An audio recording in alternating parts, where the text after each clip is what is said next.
Salut à tous les téléspectateurs de Univers Média, bienvenue dans votre émission Mosaïque. Alors aujourd'hui, je reçois un jeune Sénégalais, un jeune banlieusard, ambitieux, il a des ambitions en tout cas pour gérer quelque chose dans ce pays. D'accord?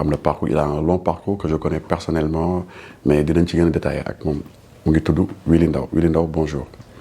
Bonjour Stéphane. Univers Média ñu ngi lay dalal bu baax. di la nuyu di la féliciter et encore di la remercier ci li nga ñu xalaat di remercier toute l'équipe de Univers Média te di nuyu téléspectateurs yi te di ñaan yàlla rek wax bañ fi wax lu ñuy xeebee. waaw dama ne benn jeune ambitieux da nga jàppee sa bopp jeune ambitieux yow da nga ambitieux. Oui, je suis ambitieux. Ouais. Bon dañu bëggoon xam Willy Ndao exactement nga wax ñu sa parcours fan la Willy Ndao juddoo fan la yaroo fan la màggee lan nga jot a accomplir un peu si pas mal de domaines parce que man xam naa ni tu es infographe tu fais des photos tu fais plein de choses photographe etc. Et là on parle d'un Willy qui veut nekk maire de Golf donc sa parcours jusqu'à foofu noonu.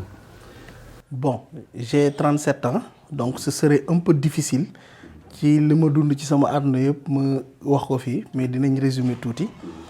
Bon man sama vrai nom c'est Mamadou Ndao et ñi ma gën a xam Willy lañ may wax donc moom mooy sax tur bi gën a siiw ci man donc maa ngi juddoo Fatick yaroo entre Grand Yoff ak Golf maa ngi dëkk Golf depuis 90 donc sama parcours yëpp mën naa wax ne foofu laa ko passé parce que 90 fekk na ma commencé xàmmee donc nekk foofu noonu di dëkk foofu noonu ak samay parents et tout. Donc jàngee aussi ci banlieue bi et tout et au début maa ngi commencé ci graffiti dans le mouvement hip hop laal naa tuuti ci rap mais après bon defuma ci carrière bu gudd. Tu en sais quelque chose parce que bokk nañ son bu ma def intro. Tout à fait ouais, effectivement. Voilà donc du coup après sama bac aussi ma dem def formation multimédia numérique ce qui m'a permis d'être aujourd'hui directeur artistique. Et j'ai travaillé dans pas mal d'agences de communication. J'étais aussi dans la sous-région pour liggéey boobu noonu. Et en même temps aussi am naa ay activités yoo xamante ne c'est dans le social yu ma nekk di def en tant que citoyen et voilà loolu en tout cas en résumé. loolu mooy loolu la waaw. loolu moom mooy sama parcours. sa parcours tu as parlé de sous-région bi fan nga nekkoon si ban pays nga nekkoon si ban région. Bon ci sous-région bi Mali daal mooy dëkk bi nga xam ne moom laa mujjee dem te moom laa gën a yàgg parce que Mali au moins def naa fa 2 ans mais sinon dem naa ci yeneen pays mais yoo xamante ne ay 1 semaine 2 semaines au maximum 1 mois laa fa daan def. parce que Mali ba ñu fa nekkee tombé na mu am ay soulèvement ay yëngu-yëngu nan nga ko dundee foofu moment boobu c'était exposé c'était dangereux c'était. noo ko dundee en fait loolu moo tax nga dellu ci Sénégal ou. non pas loolu moo tax ma dellu Sénégal parce que man damay raconter benn anecdote bi ma njëkkee ñëw Mali dama taxaw sama balcon appartement ay 22h parce que maa ngi yegg ci Mali ay 21h donc ay 22h comme dafa tàng ma taxaw sama buntu appartement et 22h ñaari char de combat romb ma ne waaw man fan laa ñëw. ci jour bi nga njëkkee ñëw. ci même jour bi ma njëkkee ñëw. donc loolu noonu moo nekkoon sama traumatisme bu njëkk. Mais heureusement am benn daam boo xam te ne xamante woon nañ Sénégal et jour bi ñuy dem ñoo bokk vol ma woo ko ci saa si laaj ko mu ne ma non loolu du sax lu récurrent quoi luy am très rarement la et effectivement très rarement laa doon gis ay chars de combat mais quand tu entres dans le pays tu sens que ne fii y a le chaos. C'est tendu. Voilà c'est tendu et tout mais aussi bëri na jàmm tamit ci benn côté parce que nit ñi ñu ngi vaquer à leurs occupations et tout. mais boo xoolee ni dëkk bi di demee di nga xam que ne dëkk bu nekk ci am na lu fa xew problème am na lu fa xew mais ça veut pas dire que chaque jour da ngay dégg ay armes yu ñuy tirer wala ay nit ak yooyu. parce que médias yi parfois loolu la ñuy wane. parce que même ci bu ëmmati daan am dañ ma daan woo mbaa yaa ngi ci jàmm mbaa ci affaire yooyu noonu mais très honnêtement côté yi tension yi di amee ay benn partie la doon quoi. ok nekkul dans tout le pays. nekkul dans tout le pays. d'accord et voilà aussi. ma amoon tamit jàmm ak nit ñëpp ñi ma fa fekk ñoo xam te ne samay dëkkandoo lañu woon samay collègues ak yooyu noonu yëpp. là si c'est à refaire di nga fa demaat. oui di nga fa demaat ok. et après ça nga ñëw Sénégal dellu si Sénégal da nga lan moo tax nga ñëw liggéey bi moom moo jeex foofu sa contrat bi nga nekkoon wala da nga ñëw pour d'autres choses.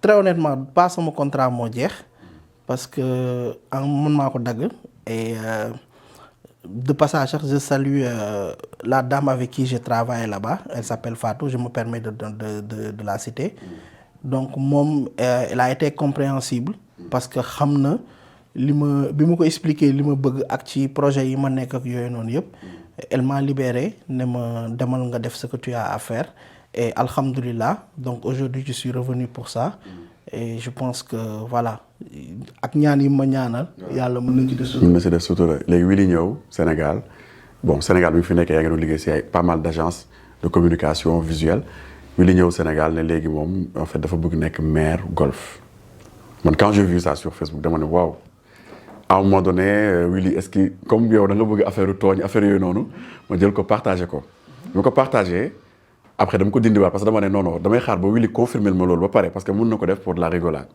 léegi loolu enfin ça a fait ça surprendre na ñu bëri parce que am na ñoo xam ne sax ci commentaires yi ils étaient fiers de toi mais am na ñoo xam ne ñu doon retaan naan Willy bàyyi sa yi et cetera au début mooy bi nga njëkkee annoncé et tout ça lan moo la motiver ci loolu et lan nga gisee réaction nit ñi en fait. mais c'est des réactions vraiment normales.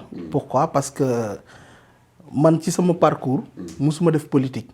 musuma nekk ci parti politique musuma nekk ci mouvement politique c'est vrai que je suis un peu actif sur les réseaux sociaux et que je m'intéresse ci politique gu réew mi ak ni muy doxee ak yooyu noonu yëpp mais au sens propre du terme musuma def politique léegi bu loolu amee bon ak man tamit sama que je suis quelqu'un d'un peu taquin nit ñi bu may door a lancer affaire bi ñu bëri dañ yaakaar ay caaxaan ak affaire yooyu noonu mais c'est très normal et c'est compréhensible boo xoolee sama parcours ak li ma doon def ak yooyu noonu yëpp mais après y a beaucoup de gens qui ont compris woo ma expliquer leen jox leen loo xamante ne xam nañ que ne kii ci li mu nekk ci lu sérieux la et su ma bàyyee sama liggéey nekk ma li bàyyi sama liggéey pour ñëw fii nii représenter wu je pense que ça veut tout dire donc loolu moo ñu indi et je pense que loolu ça doit nous renseigner ci li xew ci dëkk bi parce que bu ñu demee ba nga xamante ne ñun ñi nga xam ne on a jamais été intéressé par la politique ñu ñëw dugg ci c'est parce que gis nañ que ni y a problème. yan problème nga gis. problème yi ma gis mooy que ni. au niveau de golf déjà hein, avant de parler à l'échelle nationale mais au niveau de golf comme mairie boobu moo la intéressé yan problème nga gis au niveau de golf. problème yi ma gis au niveau de golf bëri na parce que aujourd'hui principal problème mu golf sécurité la et je pense que li tax mu nekk principal problème sécurité mooy que ni lu bëri liy causer insécurité boobu noonu moo bëri donc bokk na ci jeunes yi amatuñu orientation amatuñu liggéey yaa ngi comprendre xamuñu fu ñu war a tourner gisuñu koo xamante ne tey moo leen di wan yoon bi ñun comme li may wax rek. man depuis golf am na ay élus locaux. depuis oui am na mairie am na y a des autorités bien sûr ouais. mais c'est comme au Sénégal boo mu nee Sénégal am na président de la République. non daf may jaaxal parce que li nga lim nii yëpp. ñoom ñoo ko war a def. enfin y a lépp yow li nga bëgg a def je pense que li manqué c'est tellement insécurité c'est tellement basique pour mu am sécurité benn fief bu mel ne golf que daf may jaaxal boo nee golf amul sécurité. non amul sécurité parce que loolu mooy la triste réalité. loolu mooy la triste réalité bugguñu ko on n'en est pas fier parce que tey ñun ñëpp doomu golf lañ fa lañ màggee comme li may faral di ndamoo lépp fa lañ ko amee et donc bu ñu toogee tey di fa gis yooyu noonu yëpp mais duñu neex parce que tey képp ku lay da ngay am sax sa xarit ne ko damay ñëw golf affaire yooyu noonu mu naan la noo heure bi du ma fa dugg wala nii ak nii et donc loolu c'est une réalité. parce que man golf loolu depuis kañ la parce que man golf quand je connaissais à l'époque c'était pas dangereux on traînait là-bas. Oui, tout ça c'était. Oui, non, en fait quand tu me dis que ce n'était pas dangereux peut-être que ngoon si lañ fa daan traîner ak affaire yooyu noonu mais aujourd'hui lépp loo xalaat gars yi ñu ngi koy gis golf y a beaucoup de problèmes yu dul jeex et problème yooyu noonu tey boo tey li may gën a choqué aujourd'hui mooy ngay dox ci koñ bi di gis ay jeunes yoo xamante ne mat nañ liggéey wala mat nañ jàng ay jours ouvrables ñuy toog di def di regrouper wu di waxtaan. amuñu liggéey quoi amuñu liggéey en fait daf may métti. tu crois que boo nekkee maire loolu dina changer. mais bien sûr loolu mooy suñu bëgg-bëgg loolu mooy suñu ambition. te loolu mooy li ñuy mais faut se dire que maire ngay nekk boo ko nekkee je te le souhaite. nekkoo ministre de l'emploi. nan ngay def ba jeunes yooyu mun a liggéey. c'est-à-dire aujourd'hui ce qu'il faut comprendre mooy que du état forcément moom mooy joxe liggéey mais état moom mooy créer les conditions pour que nit ñi liggéey.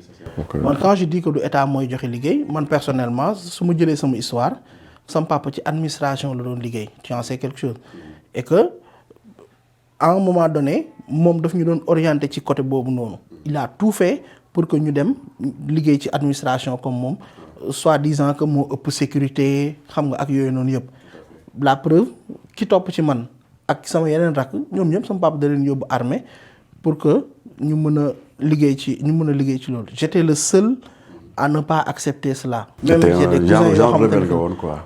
un peu rebelle.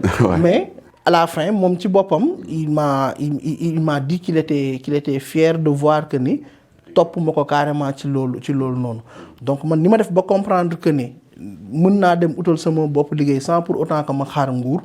mais bien sûr donc du ma ministre de l'emploi te du ma gérer wu ma emploi ak yooyu noonu donc bien sûr mën nañu am ay politique yoo xamante ne dina permettre tey jeunes yooyu noonu am ay créer ay emploi am ay formation ak ay orientation yoo xamante ne tey dina leen permettre li ñu bëgg ñu am ko sans pour autant que sax nguur jox leen liggéey directement. waaw dina permettre jeunes yi ñu am lu ñu bëgg sans pour autant nguur jox leen ko je rappelle que je reçois Willy Ndao il est candidat à la mairie de Golf Sud donc dans Mosaïque. Alors Willy Ndao mais comment tu comptes t'y prendre fait parce que boo amee sa programme lan moo nekk les axes phares yow de ton programme à part l'emploi ak la sécurité lan moo nekk say axes phares lan moo phare ci sa programme et sa programme nan la nit ñi mën a def ba lan nga mën a kii ba convaincre nit ñi pour ñu fal la ci mairie bi. mais Stéphane dans un premier temps c'est-à-dire man dama ci li ma xam ci liggéey boo ñëwee dañ la naan par exemple tey lii mooy sa mission lii ak lii nga war a def lii ak lii nga war a def donc ci sa mission fii ngay jëlee lii fii ngay jëlee lii fii ngay jëlee lii du yow kese yow yaay diriger donc soo nekkee maire leadership dong la laaj pour man parce que bu fekkoon ne du loolu da ngay gis ay école yoo xam te ne dañ fay former ay nit ñu def examen ñu fal leen maire mais du loolu dafa laaj leadership boo xamante ne da nga koy porter pour sa population et te man gëm naa que ni kenn gënu ñoo xam gox bi parce que yàgg nañoo am ay problème ci biir golf mais jeunes yi dañuy jug wut ci solution ki nga xam ne jàng naa ki nga xam ne jàngul yëpp dañuy retrouver wu ensemble parce que nekk naa ci ay mouvement associatif yoo xamante ne jeunes yi dañuy regrouper wu utal seen bopp solution suñu papa yi tamit la même chose lañ daan def yaa ngi comprendre ba ci li kii ni ñu ko teg li sànc golf parce que li sànc golf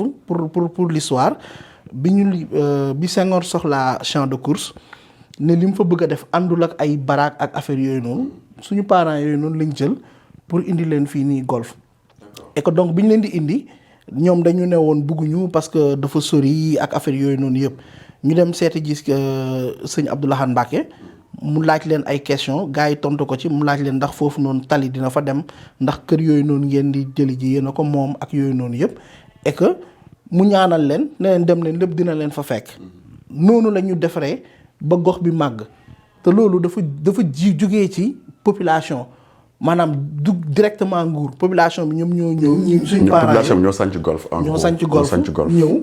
di ko tabax am ay ñeneen yuy ñëw financement yi di ñëw état di ci am lu mu ciy liggéey après mairie yeeg affaire yooyu noonu yëpp ba tey golf yegg fi mu yegg. et que donc bu ñu jëlee même modèle boobu noonu ñu continuer ko lenn la rek mairie bi dafa am budget am mission donc yow par rapport ak budget bi par rapport ak mission bi loolu ngay liggéey léegi nag di nga am vision bi ngay am lan lay doon mooy li nga xamante ne moom la population bi bëgg. et je pense que li population bi bëgg mënul weesu nga dem ba ci ñoom ne leen lan ak lan mooy seen problème bu ñu la nee lii ak lii mooy seen problème exposer la ko mais ak say expert nga fexe nga wut ci ay solution saafara problème boobu noonu mais malheureusement li tax suñu nguur yi mënuñu yegg foofu noonu mooy que ni ñoom ñëpp ils font de la politique te quand tu fais de la politique nekk ci parti tu as besoin de tu as besoin de comment dire d'avoir des militants. Massification. Et tout. Toi t'es pas politicien doo politicien. Non j'ai pas besoin de faire de la massification li ma soxla mooy dem ci askan bi waxtaan ak ñoom ne leen lii laa leen yéene lii ak lii bu ñu ma wóoloo dënk ma ni nga xam ne ñoom noonu lañ bëgg ñu téye dëkk bi noonu lañ koy téye parce que man loolu laa gëm. après yu bëri loolu la ñuy wax Willy ñu bëri loolu la ñuy wax oui bu ñu falee dinañ def li et cetera la plupart de ces maires là ils ont déjà tenu ce discours là comme quoi dem nañ ci askan wi xam nañ lu ñu bëgg lu dinañ ko saafara mais après bu ñu toogee askan wi kontaanuñu la plupart des maires noonu lay demee comme ni nga ko waxee ni golf maire boobu dalay lenn dañ ko fal normal comme ni ñu ko war a fale mais askan wi gis ci boppam. mooy sama raisonnement rek. mooy il faut une certaine confiance benn rapport de confiance. c'est-à-dire ñoom ñëpp ay politiciens lañ bu ñu ñëwee li ñuy njëkk a toppatoo mooy seen militants yi nga xamante ne moo leen jàppale et tey piège bi nekk ci loolu noonu mooy comme li may wax gars yi naan ay non man bu ma politicien joxee damay jël man je suis contre ça bu la politicien joxee xaalis yow tu lui permets mu dem sàcc xaalis pour indil la ko. mais dañ naan xaalis boobu ñun ñoo ko moom su sa xaalis la yaa ko moom. donc mais du moment que dañ ko jël ci keesu état bi jëlin boo xamante ne jaarul ci yoon moomatuñ ko sàcc la te yow mi nga xamante ne yow yaay kii bi citoyen bi ñu jox la ci xaalis boobu noonu nga accepté ko mooy que ne yow tamit sàcc nga ko. corruption foofu lay commencer. parce que tey bu kooku ñëwee jox la benn 1 million xamal ne lam denc ëpp na fukki yoon 1 million. tout à fait. n'est-ce pas et donc yow da nga koy permettre mu rësal loolu noonu parce que di nga ko mën a permettre mu justifier xaalis boobu noonu mu jël ci conscience am naan jox naa ko askan beeg yooyu noonu fii la jógee léegi yow tamit nga yaakaar que ne voilà li nga def lu baax la nga naan non sama xaalis la bu dellu si man non du sa xaalisu mbooloo la boo xam te ne dañ ko jël jox la parce que tey ki jël 50 millions jox la ci 1 million jox sa morom 1 million 50 millions yi noonu waroon dem par exemple ci hôpital bi nga xam ne moom moo nekk golf suba sa yaay feebar dem ci hôpital boobu noonu 50 millions ya ko waroon faj fekk ko fa mais loolu yaa ko moom wala moomoo xaalis bi demoon foofu moo gën wala gënul voilà donc ñun idée yooyu noonu lañ ñëwee vision boobu noonu lañ ñëwee donc ak xalaat ne li nga xam ne moom la askan bi moom bu ñu ko jëlee dugal ko fa mu war a dugg même bu lépp matul le maximum dinañ fexe ba mu mat parce que yàlla rek moom moo matal lépp quoi. donc yaa ngi wax que ne politiciens yi bu ñuy ñëw loolu la ñuy diggee wala affaire discours boobu la ñuy effectivement discours boobu la ñuy tenir après bu ñu ñëwee parce que bu ñuy ñëw mën nañ am ambition bi bëgg loolu noonu mais comme ni ma la wax rek dafa bëri ay affaires yu nekk seen parce que boo nekkee politicien nekk ci parti politique mais da ngay bëgg am ay militants massifiés ak yooyu noonu. yow bëgg am ay militants. bon pas bëgguma am ay militants. je veux dire massification boobu comme ni ko waxee t'en as pas forcément besoin. pas ñoom bi ñuy def. waaw man li ma bëgg ci mais massification pour ñu fal la quand même. mais bien sûr. yow loolu foo si toll. est-ce que yaa ngi dem ci askan bi et tout. parce que actuellement contexte Covid bi peut-être mën na la limiter pour nga mën a dem ci askan wi comment tu fais gis naa ni fas nga trop ci digital bi ce qui est une bonne chose pour en matière de communication comment tu comptes t'y prendre après pour dem si mbooloo bi. effectivement c'est un peu difficile ak contexte bi nii parce que dañu nekk ci contexte bu difficile boo xamante ni ñu ngi koy dund ñun ñëpp et on voit ce qui se passe aujourd'hui dans les centres sanitaires donc médecins yi ñu ngi débordés da ngay gis boo demee ci armée yi tamit tey rek maa ngi woon armée lu Yoff mais pour la première fois dans ma vie ma gis ñu dressé benn liste boo xamante ne dañ naan ñi ngi indi néew diw nañ dugg ñeneen ñi xaar. Ok. donc tellement que dafa bëri et à un moment donné j'ai pleuré pour ça parce que je me suis dit que ni nit ñaa ngi jeex te gars yi peut-être conscient wuñu ci ampleur bi donc man mënuma nekk un citoyen responsable di gis loolu noonu après di dem di dugg ci biir nit yi et donc man ak sama équipe ñu ngi xool parce que on est des jeunes et si dañu tombé ak ère boo xamante ne moom la ñuy wax l'ère numérique et donc comme suñu époque la ñu ngi nekk di liggéey ci yenn stratégie lañ mën a def pour am accès ci population bi sans pour autant que contact physique bi nécessaire parce que actuellement fi affaire yi toll doy na waar. Justement parlant de ça contexte Covid bi yow nan nga gisee nu ko nguur gi géré les 1000 milliards dont on a parlé pour gestion force Covid bi nuñ ko géré nii parce que après affaire bi ça s'était apaisé à un moment donné gars yi génn def ay tournées puis c'est pas que tournée économique président bi ah yeneen gars yëpp génn nañ def tournée quand même ñi dem ci askan wi affaire yi explosé waat après gérance bi gars yi ñi ngi wax ni oxygène manqué na bon là on a vu que le président il a rendu ça gratuit réquisitionné nañ ay ñëpp ñuy defar oxygène et tout nan nga gisee gérance bi am tout autour parce que il parle de corona business il parle de beaucoup de choses il y a docteur Niang qui dénonce des choses. Tu sais Stéphane man dama gëm benn affaire gis nga Macky Sall le président Macky Sall kenn fekk ko biir këram ne ko kaay jiite Sénégal dafa dugg ci askan bi def le tour du Sénégal xam lan mooy problème yi exposé ko créer ci programme am ñëw laaj ñu fal ko bi mu defee loolu noonu ñu jox ko lépp jox ko budget jox ko lépp daal pour que mu diriger donc moom moo am responsabilité tey ci liy xew ci dëkk bi yëpp bi ñu amee problème mu mbas bi ñun ñëpp malgré que li ñuy contre politique am yëpp dañ ne ok il faut que ñu dem ànd ak moom parce que aujourd'hui la situation est très critique. donc ñun ñëpp ñu dem ñu wuy ji ko. même bu ñu demul physiquement wuy ji ko mais sur les réseaux sociaux on a sensibilisé yaa ngi comprendre li ñu amoon ci alal jël nañ ko séddoo ko ak quelques nit yoo xamante ne jege nañ ñu parce que moo nekkoon kii bi mais li ñu doon xaar ci moom mooy que ni pour ñun man personnellement je me disais que ni c'était l'occasion pour que ñu corriger lu bëri parce que instant boobu noonu affaire bi commencé na déborder dans le monde benn dirigeant africain mënatuloon jug dem Europe di faju ji ak yooyu noonu yëpp ñi nga xam ne fa lañ amoon habitude dem di def ji sax ay kii médical visite rek sax amatuñu possibilité boobu noonu donc je me disais que ne c'était l'occasion pour que ñoom ñu repenser waat santé Sénégal et que c'était l'occasion ñu defaraat yenn structure sanitaire yi yooyu noonu yëpp ñu xam ne ñun fii la ñu am et à un moment donné ça peut tourner léegi bi loolu amee ñu ne 1000 milliards la ñuy def ci force Covid bi mais 1000 milliards yooyu noonu bu fekkee ne par exemple tey le président a déclaré qu'on est en guerre et que c'est une guerre sanitaire pour man li ñu war a njëkk a tal mooy structure sanitaire yi. Tu penses que le président il a échoué? Mais bien sûr il a échoué. gestion boo xamante ne yow ñu ngi waxu troisième vague au moment où on parle de troisième vague. D'accord que depuis le début président bi du moom rek moo war am responsabilité parce que population bi aussi am nañ seen responsabilité je parle ci ban côté mooy bi ñu waxee confinement au tout début gars yi am na ñoo xam ne faale wuñu woon confinement dañ doon génn. donc le président on avait mis des forces de l'ordre ils avaient mis des forces de l'ordre pour ñu réguler loolu noonu. beneen bi mooy il a eu à distribuer d'après ce qu'on a vu des denrées alimentaires dans les foyers les plus démunis beneen bi mooy on a vu aussi qu'il avait fait je pense que fayaloon na facture courant yenn foyers yi aussi yi nga xamante ne ñoo néewoon doole.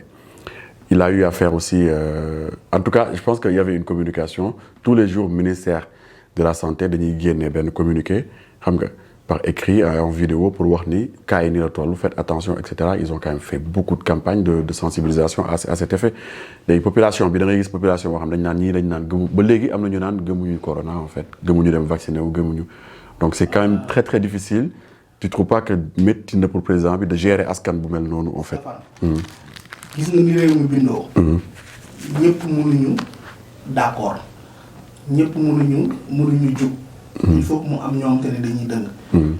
mais bi kii bi amee bi corona bi amee quand on a parlé de confinement tout le monde était d'accord il y avait seulement une minorité de jeunes ñoo doon génn di chahuter et loolu ça existe partout dans le monde.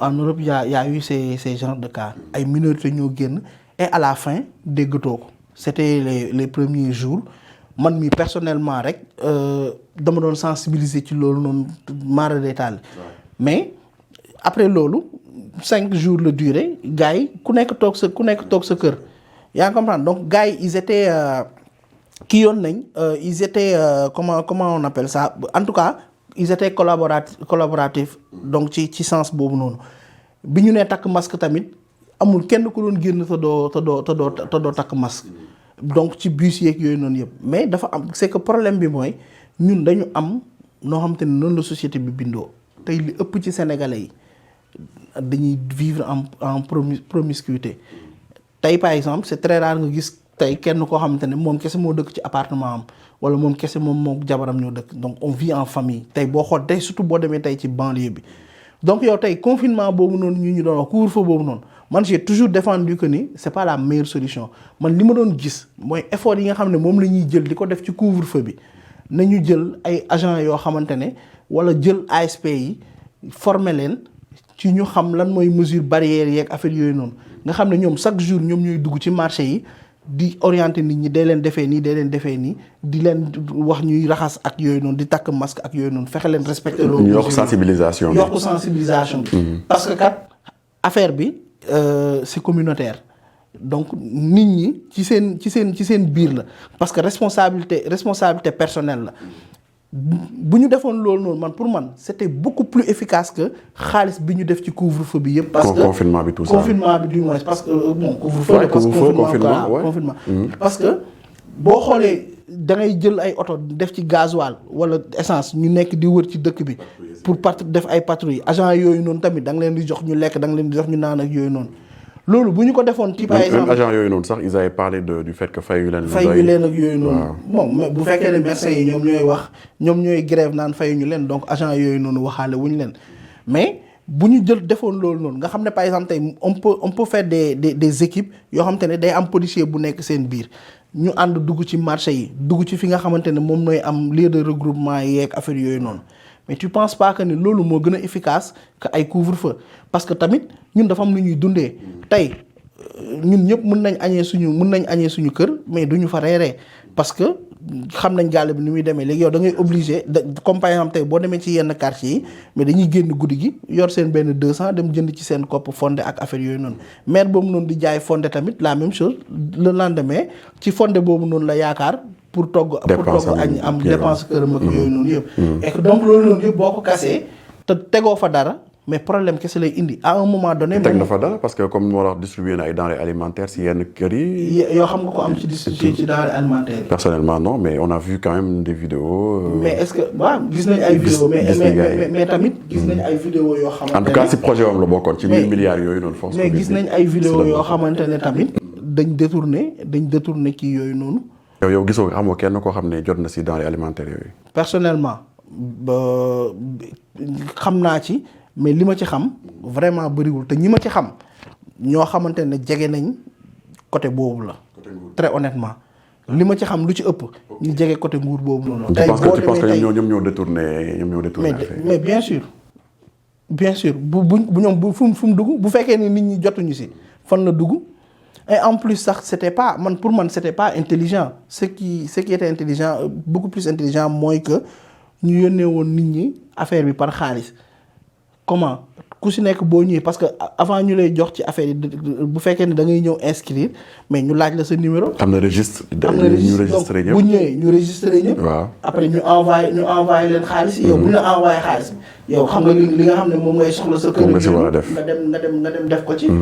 mais daara yooyu noonu tey ban njëriñ la am exactement xeebu ma ko nag. parce que mën na soulager ay famille et tout. mais pour man justement. pour man y avait d'autres solutions yoo xamante ne ñoom ñoo gënoon efficace et en plus on parle de guerre sanitaire pour man ci li ñu waroon a gën a concentré wu à 80% moom mooy côté santé bi jox nu ñu ko teeti équipe sanitaire yi li ñu soxla jox yokk lal yi. surtout que instant yi ni ñu ngi koy coow. mais instant yi ñu ngi koy coow parce que tey le principal problème mooy que ni variant bii nii. moo gën a gaaw ci wàlle mooy variant delta bi moo gën a gaaw ci wàlle. moo gën a gaaw ci reye aussi. moo gën a gaaw ci reye et en plus. nit ñi dañuy bu contamination bi gaawee ce qui signifie que ni dañuy am beaucoup plus de patients donc ñoom ñu si bëri amuñu fu ñu nekk ci biir loolu noonu am leneen lu ci tegu lu ci yokku. mooy gars yi dañuy obligé daw ci privé bi boo demee ci privé bi ñu lay fayee ko ay journée 500 000 ak yooyu noonu. pas cher mais léegi président bi daan na ko gratuit. daan na ko. gratuit oxygène bi léegi dañ def réquisition état bi dafa def réquisition si ñuy defal oxygène yëpp léegi daan nañ gratuit yi c'était yu privé yi quoi. alhamdulilah bu fekkee noonu demee alhamdulilah. c'est bien c'est des efforts quand même. mais bien sûr moo tax ma ne alhamdulilah. c'est une bonne chose parce que loolu la ñuy ñaan. mais parlant de ça justement dañuy def benn transition juste si sortie wu docteur Niang bi nga gis. comme quoi il y a des deals il y a des matos yoo xam dañ koy jaay des médicaments et cetera loolu t'en penses quoi. parce que ça a secoué un peu le milieu de la santé quand même. Bill moom yàgg na Sénégal. Et je pense que li docteur Niang wax tamit. da nga koy accorder du crédit loolu mu wax. Mais bien sûr dama koy accorder du crédit vu tout ce qui se passe dans le pays. Tu sais qu'il y a des médecins yoo xam ne c'est des médecins un peu rebelles il y a des médecins même yuy wax nit ñi bu leen vacciné wu comme docteur Niang par exemple wax na ko nee na boo leen vacciné wu vous servez un peu de thérapie ou je sais pas un truc du genre wala cobaye genre yooyu noonu quoi. loolu t'en penses quoi tu penses que loolu c'est responsable pour un médecin de sortir ces paroles-là. foofu nag boo ma laajee ndax c'est responsable pour un médecin man je suis pas médecin. non mais je parle de l'acte. non xam naa fi ngay waxee mooy aujourd'hui. xam naa fi ngay waxee parce que tey gars yi dañu war dem vacciner wu. parce que tey man li may wax c'est très simple. un médecin taxaw na leen non. xam nga man par exemple tey sama engagement yëpp li may wax yëpp. kenn mësuma dégg ma wax ci vaccin bi. t'en penses quoi justement profite-en pour wax. gars yi xam kenn dégguma ma wax ci vaccin bi. te du ma ci wax. non il faut nga wax si benn kàddu kese laa ci am non benn kàddu kese laa ci am. mooy képp koo xamante ne sa xel dal na ci vaccin bi demal nga def ko et que ñu bañ a forcer nit ñi ñu épouser forcément idée boobu noonu parce que tey y a une partie des médecins yoo xamante ne nee nañ vaccin bi baax na man dégg naa ci ay médecins yoo xamante ne wóolu naa leen ci. yoo xamante ne nee nañ baax na mais de l'autre côté aussi déglu naa ay yeneen médecins yoo xamante ne wóolu naa leen si ñu ne baaxul. donc des deux côtés. on va parler d'un truc. tey benn vaccin bu ñu jëlee vaccin bu banal par exemple yoo xam ne nañ ko par exemple BCG ak yeneen vaccin yoo xam ne fii lañ ko yàgg fekk. tu sais qu'il y a des vaccins qui existent depuis Mathusalem ba léegi nii am na ay médecins yu naan vaccin yooyu baaxul. donc il y aura toujours comme nu nga ko waxee ñii dañuy satisfaire ñii duñ satisfaire il y aura toujours des médecins peut-être entre guillemets rebelles qui vont se dire non baaxul en fait lii baaxul. am na ñoo xam ne bu ñu génne woon vaccin contre le sida sax dina am ñu ne non baaxul. donc pour man en fait un médecin ak sa kii seen secret seen ni ñu war a xam nga le sermon d'Hippocrate bi ñu war a dawal et cetera moralement xam nga. Un médecin qui dit actuellement pandémie nga xamante ni c'est mondial médecin taxaw na nit ñi bu leen dem vacciner wu pour man c'est quand même très. man loolu dama si bëgg am sa avis en fait. non man sama avis man moom sama avis. le fait que docteur Niang wax loolu. man sama avis mënoo ko ci am parce que je suis pas médecin je suis pas une voix autorisée pour wax na baax na wala baaxul. non pas vaccin bi baax na mais idéologie pour un médecin de dire aux gens. bu leen dem vacciné wu. waaw mais il faut être honnête dans la vie bu fekkee ne moom dafa gis que ne lii baaxul mais na ko wax en toute honnêteté et en toute objectivité mu teg ko ci ay arguments yu leer pour man loolu kese la. d'accord aujourd'hui tu es maire. comme lu ma la koy waxee je te le souhaite nga nekk maire le président il t'appelle il te dit ñu ngi ñëw ci sa localité pour yow maire bi ñu teg ci sa loxo vaccin yi pour la population comment tu réagis. tu vas pas quand même dire en tant que maire. yor naa ay vaccins yu ñu ma jox mais ku bëgg nga ñëw ku bëggul nga toog. sànq lan laa la wax c'est-à-dire gis nga booy dem ci yu mel nii tu travailles avec une équipe day am équipe municipale boo xamante ne da ngeen di liggéeyandoo ay en plus tu as des conseillers et tout en plus tamit da ngay am ay experts dans plusieurs domaines bu cas boobu noonu amoon mais ñoom laay woo ñu waxtaan si li nga xam ne moom la ñu trouver comme consensus loolu la ñuy doxal. même bu fekkee dañ war a vacciner nit ñi loolu même yow sa idéologie bi ngay am comme quoi ku bëgg na dem ku bëgg na toog. mais moi je ne détiens pas le monopole du savoir. damay déglu sa équipe quoi. damay déglu sama équipe okay. parce que man ëpp ma fi kenn xam-xam. man damay xalaat yow da ngay xalaat keneen day xalaat léegi nag ñun bu ñu toogeendoo ñun ñu di xalaat ki nga xalaat yi nga xamante ne gis nañ que ni lii moom mooy li gën mais loolu la ñuy adopté je serai pas un dictateur pour dire que lii lañ war a def par force damay déglu ñi nga xamante ne expert lañ ci domaine boobu noonu ñu ne ma lii buñ ko defee baax na ci askan bi man leen ok nañ ko def bu ma jugé nécessaire que ne lii kat ñoom ñu wax nii ci ay argument yenn na maanaa mais dañ koy def et je pense que ku bëgg sa réew tamit noonu ngay doxalee parce que man du ma médecin jànguma médecine xaw ma dara ci médecine lu dul ma feebar ñu yóbbu ma faj ma wala jox ma garab ma naan garab yi ñu may jox tamit xaw ma fu mu jugee mais quand même bu benn affaire ñëwee nit ñi di ci waxtaan je pense que loolu ça permet d'évoluer le débat et ça nous permet aussi d'avoir des idées parce que tamit on est des intellectuels am nañ xel tuuti bu ñu waxee dara mën nañ peser le pour et le contre. Ouais. Tout à fait, très bien. Alors, comme je vous le rappelle, je reçois Willy Ndao, candidat à la mairie de Golf justement élection yaa ngi waaj a ñëw Willy am na ñoo xam ne nekkuñ ci fichier électoral bi am na ñoo xam ne ñu ngi woote naan dem leen ngeen bindu ji ci fichier électoral bi quel est le message que tu comptes lancer à ces jeunes là qui vont aller voter pour dem justement inscrire ci liste yi. bon comme li ma wax rek vote moom mooy arme bi jiitu ci démocratie ci bu ñuy wax démocratie moom pour nit ñi voter ji tànn loolu moom mooy arme bi jiitu et que donc tey jii nii balaa ñoo yegg ci élection yi dina am ñoo xamante ne dinañ matal seen 18 ans ñooñu la ñuy woo ñu dem inscrire ci ñi nga xamante ne yoroon nañ carte d'identité ñu bindal leen si non inscrit ñoom tamit la même chose mën nañ dem bindu ji ñi nga xam ne seen carte d'identité dafa réer tamit la même chose mën nañ dem bindu ji bu fekkee ne tey par exemple tey gox bii nga dëkk toxu ci beneen gox bëgg dem di voter foofu noonu tamit la même chose mën nga dem changer adresse dem bindu ji donc amul benn lay képp koo xamante ne rek li loi bi wax pour nga mën a voter matal nga ko je pense que war nga mën a dem bindu ji pour nga mën a bokk ci ñi nga xam ne ñooy décider pour sa réew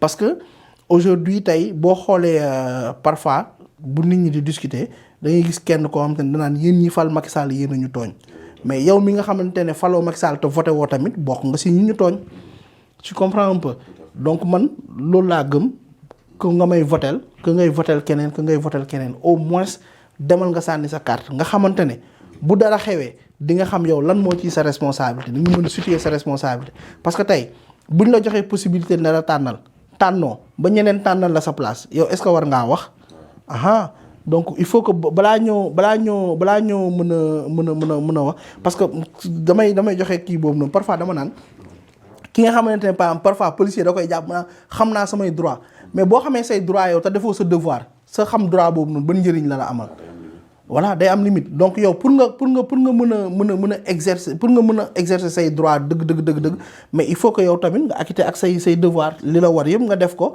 après nag bu boobaa dinañ mën a wax que ne yow kat comme def nga lii boo waxee lii nii c'est légitime. voilà man loolu laa ci am donc maa ngi lancé appel boobu noonu. jeunes yëpp dañu war a jug dem bindu ji moo xam mag ndaw góor ak jigéen képp koo xamante ne daal yaa ngi sa carte bi nga voté woon bi nga mujjee voté mu ngi en cours de validité yow amoo benn problème mën nga xaar élection yi jot rek nga dem voté ji te nga sàmm ko bu baax balaa moo réer. ki nga xamante ne primo votant la. moom day dem wuti extrait de naissance après dem déposer ki nga xamante ne par exemple dafa bëgg a changer lieu de vote parce que dafa toxu dëkk ci beneen gox moom it la même chose day wuti ci certificat de résidence ak fay timbre dem ci commission yi dem bindu ji fa ki nga xam ne carte d'identité dafa réer tamit la même chose dafay dem wuti ci certificat de perte dem ak certificat de résidence dem bindu ji. donc loolu wóolu nga sa bopp pour jël mairie Golf bi. jàpp nga ne di nga gagné. mais bien sûr Stéphane. di nga gagné yow di nga gagné wóolu sama bopp moo tax ma présenté wu. mais su ma yaakaaroon ne du ma gagné du ma présenté. di nga gagné ginnaaw yàlla di nga gagné yow. mais bien sûr. lan mooy tax nga war a mun a gagné programme nit ñi xam nañ la Golf parce que je sais que tu es très connu à Golf lan mooy tax nga war a mun a gagné à part le programme lan nga jàpp ni moo mun a convaincre ginnaaw yàlla nit ñi ba ñu voté la. avant may nekk candidat am na ñu bëri ñu nekk candidat ci mairie Golf gagné ko am ñu ci gagné ñi nga xamante ne dañ ko gagné man ci sama gëm-gëm dañ ko gëm yaakaar ne mën nañ diriger mairie bi yaakaar ne li ñu am ci li ñu mbëbët buñ ko waxee population bi nañ ci d'accord ñu dem ci élection yàlla dimbali leen ñu gagné te élection yi ñu dem sax boobu kii yi ñoo doon voté après les conseils municipaux ñoo doon voté mais instant bi nii ñu ngi dem ci ay raw gàddu bi askan bi moom mooy tànn directement. am nga assez de popularité à Golf assez de je sais que t'es connu mais est-ce que am nga population dina la wuyu si yow dina la wuyu si. am na ñu ma xamul. nan lañ jàppee sa. am na ñoo xam te ne xamuñu ma. ñi jot a xam sa candidature. mais ñi jot a xam sama candidature li ci gën a intéressant mooy des gens yoo xam te ne musuma leen gis musuma leen xam dañuy gis kenn ku ma xam soit jël sama affiche def ko statut ñu laaj ko sama numéro woo ma ba ci démb rek j'ai reçu 5 appels nit yoo xamante ne ñu ngi dëkk un peu partout dans la commune de Golf parce que du Golf Sud rek Las Palmas cité Douane cité des enseignants ak côté cité Faysal ak yooyu noonu yëpp amoo deux yooyu yëpp ci kii la bokk nu ko teg ci commune bi la bokk. donc damay gis ay nit yoo xamante ne dañ may woo ne ma ah grand man gis naa sa affaire bi et bi ma duggee tamit xool un peu sa profil gis idées yi ngay défendre ak yooyu noonu je pense que war naa mën a ànd ak yow. Et la plupart c'est des gens yoo xamante ne ils n'ont jamais fait de la politique.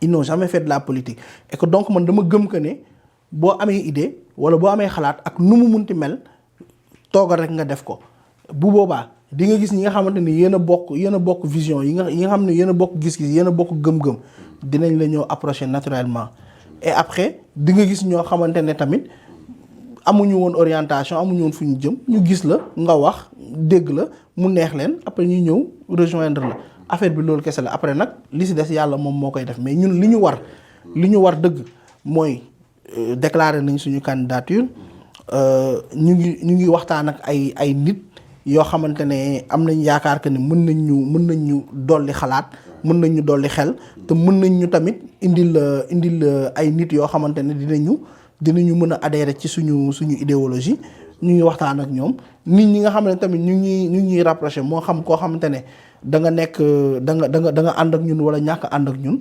boo ñu ñëwee nuñ ko te laaj ñu ci li ñu tax a jóg dinañ la répondre calmement waxtaan ak yow. ubbi nga say porte. man de toute façon ku ma xam que ne du ma nit koo xamante ne dama tëju. man je suis quelqu'un de très social. Aujourd'hui un jeune qui regarde l'émission ah tiens man dama bëgg Willy li mu wax ni convaincre na ma par rapport ak li nga développé yëpp et tout ça nan la mun def ba contacter la dañ leen di woo dañ leen di bind ci seen Facebook ci page bi comment il faut. Bon actuellement comme li mu lay wax tegaguñu plateforme boobu noonu boo xamante ne mën nañ am numéro bu ñuy kii mais boo duggee ci réseaux sociaux yi ku dugg boo defee Willy Ndao mën nga ma gis comme soit muy Facebook muy Twitter ak yooyu noonu Willy Ndao wala Willy Kéemtaan donc ci sama page boo ci bind man damay jël sama temps même bu fekkee ne sax dinaa toog tuuti duma la répondre parce que parfois message yi mën na bëreeg yooyu noonu mais damay toog ay moment yoo xamante ne damay jug rek ne tey damay répondre ay message rek donc di xool message yooyu noonu di répondre par ndànk-ndànk te lu ci bëri. si sa staff si sa équipe amul ñoo xam ne ñoom ñoo gérer loolu côté communication bi ak les gens.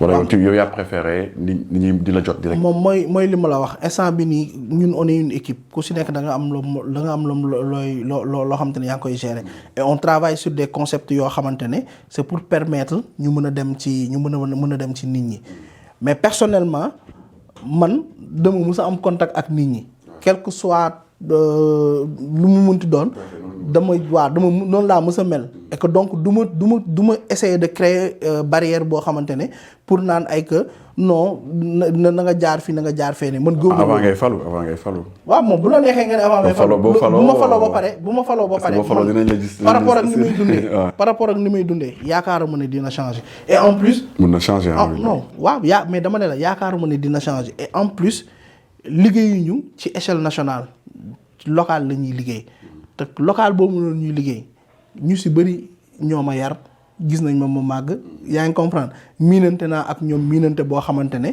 je pense pas que ne am na loolu war na mën a xaj suñu. nga xam askan bi dañu sonn aujourd'hui dangay nekk maire ñu xam la sama genre bi nga xam ne mënuñ la xam personnellement di la bëgg woo personnellement pour jot la bu ma la jotul mun naa frustré parce que damay jàpp ne dañu xamante woon mun naa jaawale liggéey bi ak Willy bu ma xamoon alors que Willy maintenant c'est le maire ce que je te. mais Stéphane loolu avant sax lii di xew yooyu da doon am.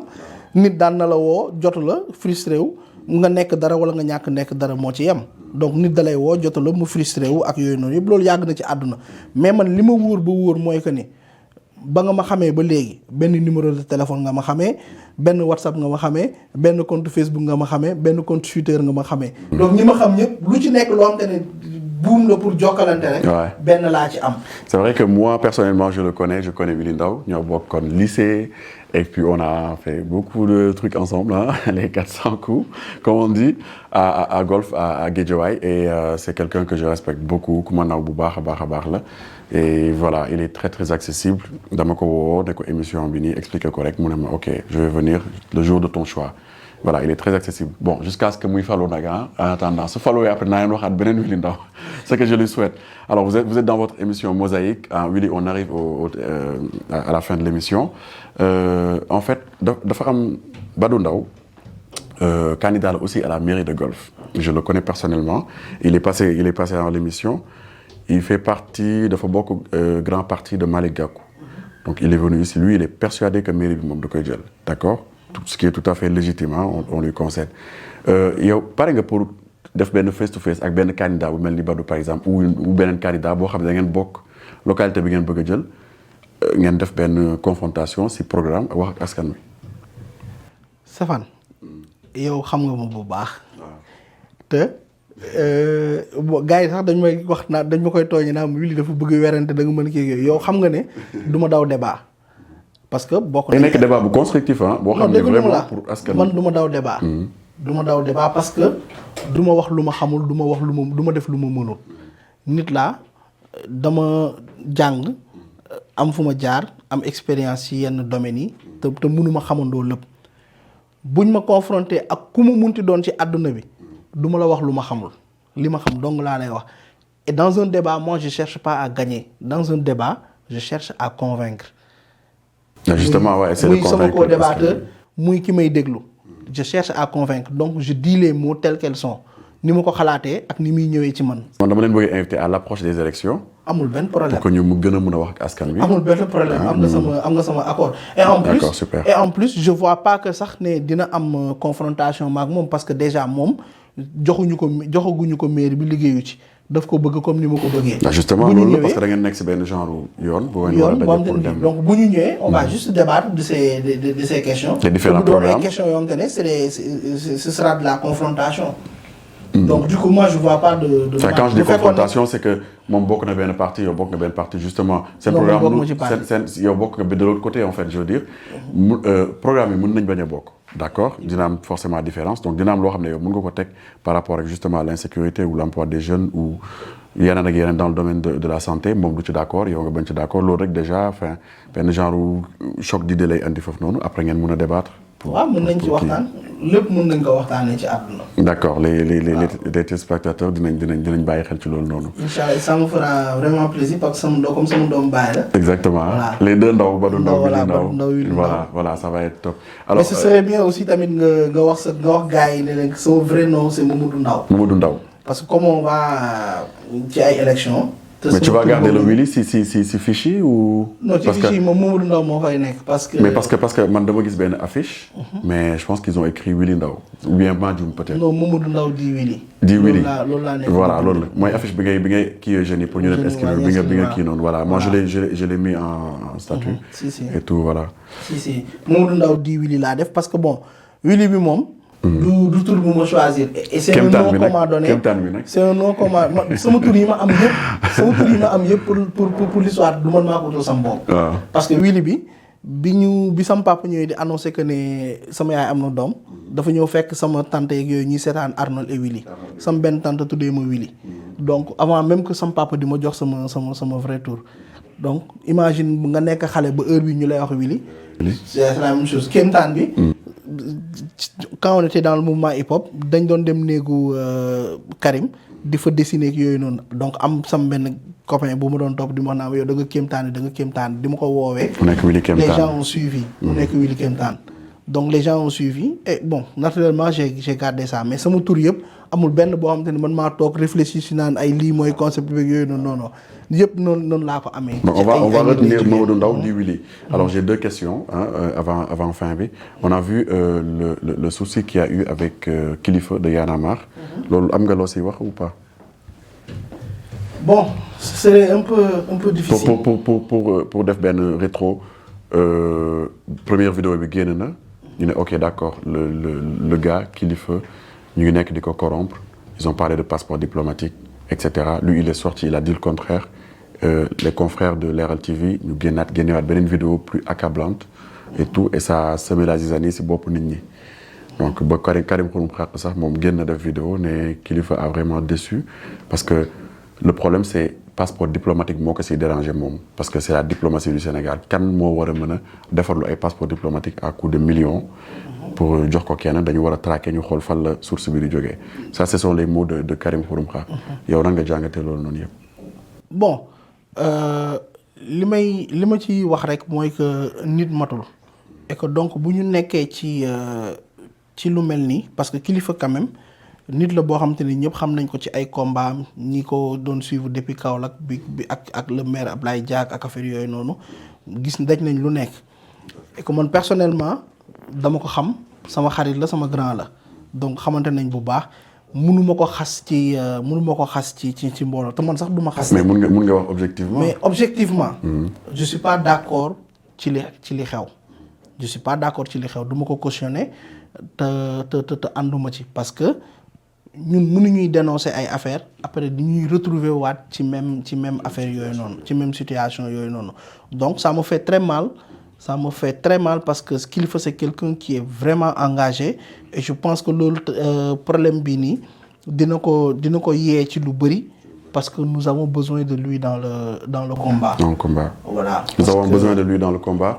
Kilifeu sa grand la sa xarit la am na tamit keneen koo xam ne je pense que sa grand la sa xarit la muy Mame As Seck. Mame As Seck effectivement. waaw moom qui a dit carrément qui est allé de l'autre côté moom opposé nee na Kilifeu non ça passe pas foog ñu saytu affaire boobu noonu. mais mooy li ma la wax depuis le début moom dafa ne. mooy li ma la wax rek. et puis ñu bëri dal si kaw Mame As. mooy li ma la wax man bon li ma la wax rek man personnellement li Kilifeu def d'accord ma ci ànduma ci te cautionné wu ma ko mais du tax ma bàyyi Kilifeu parce que ba may xam Kilifeu ba ñuy sekk teraanga ba may yóbbu seen kër Kaolack loolu lu yàgg la man kër Kilifeu fanaan naa fa et bi yaayam décédé sax maa ngi def benn post sur Facebook doon wax loolu noonu naan jour bi ñu ñëwee ma fekk fa ay pigeon yooyu noonu di tooñ Kilifeu naan ko pigeon laa bëgg a ndékkee mun naa ma tey nga dee yaay ji si boppam moo ma wutal ay pigeon defaral ma ko ñu mën ndékkee ko donc boo demee fu mel noonu kooku am na leneen lu ñu boole lu dul ay activisme ak yooyu noonu et donc personnellement en off dama koy woo soutenir ko conseiller ko ak yooyu parce que man tamit bu ma nekkoon ci erreur il ferait la même chose. donc pourquoi ma koy xalab lenn moom du ma ko def mooy du ma taxaw naan ay war na def lii wala warul def lii parce que tamit man objectivement mënuma d'accord ci loo xamante ne dama koy xeex bu boobaa damay dawalee hypocrisie mais quand même sama frère la. et je le réclame da nga koy soutenir su méttiwee dama koy soutenir si kii def na erreur na nangu ne def na erreur mu jéggalu après ñu continuer parce que tamit dañ ko soxla. après continuer c'est pas évident parce que am na yoo xam ne boo ko xasee ba def wala boog bu la xasee ba dal je vais dire pour ne pas dire moo def bu la xasee ba dal c'est compliqué pour remonter la pente parce que ñu bëri dañuy am benn déception moi quand je lis certains commentaires ñu bëri dañuy am déception non Kilifeu pas lui dañu am benn déception donc pour mu ñëwaat si mouvance boobu activisme boobu noonu ça va être difficile un Kilifeu qui va faire une vidéo ou bien des marches à la place de l'Obélisque ou quelque part pour askan wi pour dénoncer la gabegie et cetera ça va être très compliqué.